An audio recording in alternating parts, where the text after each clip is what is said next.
All right, listen up. This is a Code Ninja security advisory, and we've got a massive fire to put out. I'm issuing this intelligence briefing right now because we are tracking a highly critical, actively exploited zero-day threat. Let's dive straight into it. We are looking at CVE-2026-20182. This is a devastating vulnerability that specifically targets the absolute core of your enterprise network, the Cisco Catalyst SD-WAN architecture. The whole point of this explainer is to give you the immediate technical intel you need to mitigate this threat, shut down the attackers, and force those vendor patches across your entire perimeter.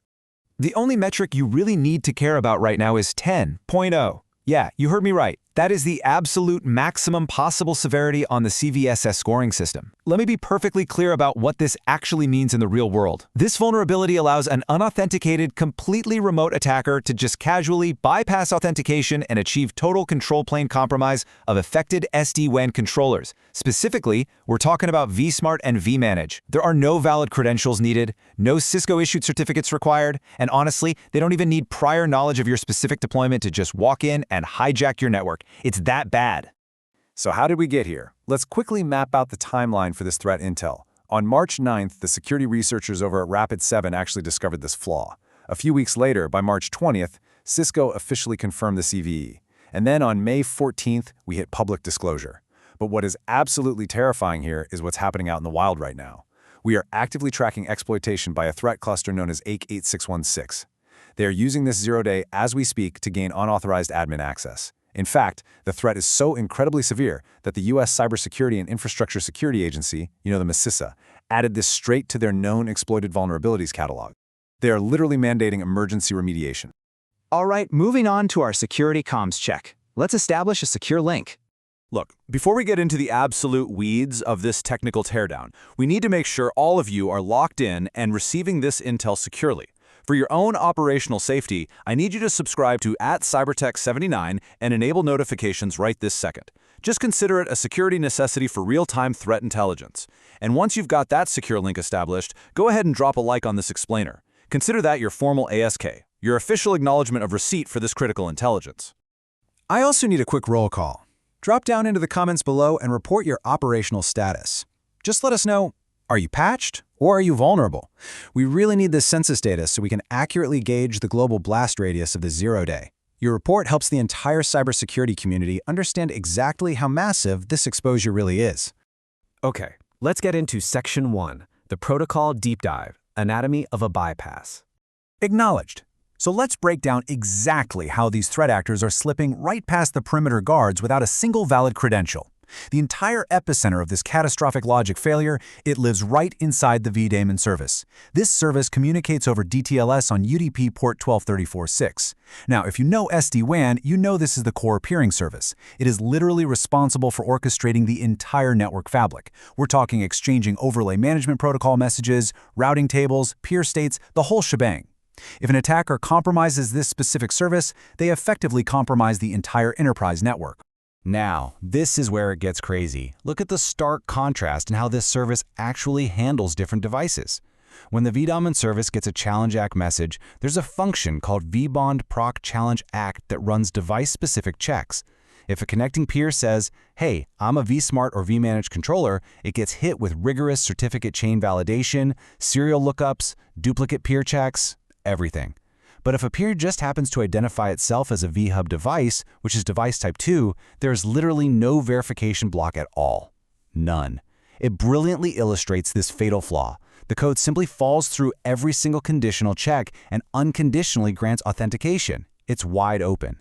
And of course, this builds into a complete exploit chain. It works like this. First, the attacker initiates a DTLS handshake using literally any arbitrary or self-signed certificate. Second, they send a malformed challenge_ACK message and they explicitly set the device type flag to 2, claiming to be a vHub. Third, because of that missing code block we just talked about, the controller completely bypasses all trust validation and just marks this rogue peer as fully authenticated. And fourth, this is the kill shot right here. The attacker uses a message type called MSG vManage to peer to inject an arbitrary SSH public key directly into the authorized keys file of the highly privileged internal vManage admin account. That injected SSH key takes this whole thing from a quick, transient authentication bypass to a permanent, deeply persistent backdoor. Section 2. Defining the blast radius impact assessment. Let's talk about the fallout, because the blast radius here is literally enterprise-wide. By injecting that SSH key, the attacker instantly gains unauthenticated administrative access to the target via netconf over TCP port 830. From there, UAT8616 and other threat actors can execute a full control plane compromise. They've got persistent SSH backdoors, they can modify your netconf configurations, manipulate security segmentation, redirect highly sensitive enterprise traffic, and basically hijack your entire SD-WAN routing fabric. Every single branch office, every data center, every cloud environment connected to that controller is completely at risk. And here's the worst part. Because this vulnerability is baked into the fundamental authentication logic of the vdaemon service itself, there are absolutely no configuration changes or port closures that can save you if this service is exposed to the internet. Which brings us to Section 3, Required Mitigation and Patching Directive. Listen carefully because these are the immediate, actionable mitigation steps you absolutely have to take to secure your perimeter. I am instructing all administrators right now there are 0 workarounds available for this. None. You have to immediately upgrade your affected Cisco Catalyst SD-WAN instances to the fixed software versions. If you happen to be on the 2012 branch, you must move to version 2012.7.1 right now. If you're on 2015, you need to upgrade to 2015.5.2. And if you are running anything older than version 20.9, you are operating on an unsupported release and you must migrate immediately. But wait, before you patch, you absolutely must review your logs for any unexpected DTLS connections. Audit your vmanage admin SSH authorized _keys file right now to make sure you haven't already been compromised. Do not skip that step. Finally, Section 4, Ethics and Sign-Off, the Disclosure Code. Look, we are fundamentally at war with advanced persistent threats out there, and solid information is absolutely our best defense. This is the moral imperative behind Coordinated Vulnerability Disclosure, or CVD. As white hat researchers, we practice CVD for one simple reason. Users need to know exactly what they are up against so they can actually protect their systems. Keeping this kind of zero-day quiet that only benefits threat clusters like UAT8616 who are already out there exploiting it in the wild.